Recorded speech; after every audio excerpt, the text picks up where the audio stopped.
The reasonable man adapts himself to the world, the unreasonable one persists in trying to adapt the world to himself. Therefore all progress depends on the unreasonable man. People are always blaming their circumstances for what they are. I don't believe in circumstances.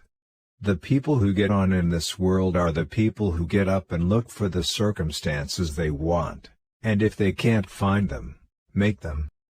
When two people are under the influence of the most violent, most insane, most delusive, and most transient of passions, they are required to swear that they will remain in that excited, abnormal, and exhausting condition continuously until death do them part. I am enclosing 2 tickets to the first night of my new play, Bring a Friend, if you have one.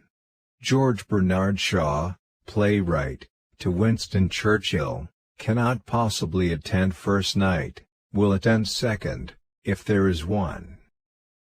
A Native American elder once described his own inner struggles in this manner: inside of me there are 2 dogs. One of the dogs is mean and evil.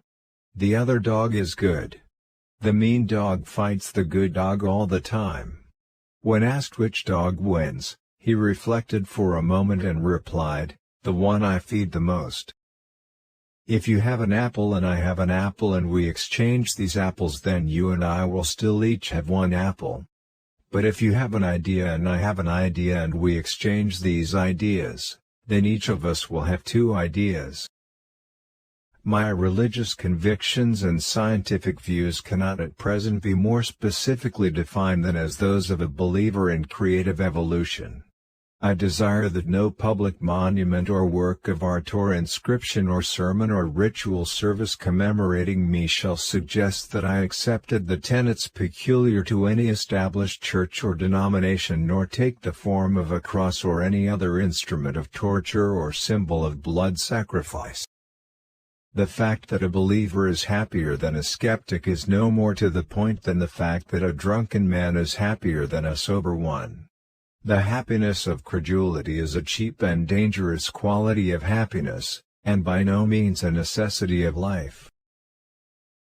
This is the true joy in life, the being used for a purpose recognized by yourself as a mighty one, the being thoroughly worn out before you are thrown on the scrap heap, the being a force of nature instead of a feverish selfish little clod of ailments and grievances complaining that the world will not devote itself to making you happy. I have very carefully studied Islam and the life of its prophet, Pbuh. I have done so both as a student of history and as a critic.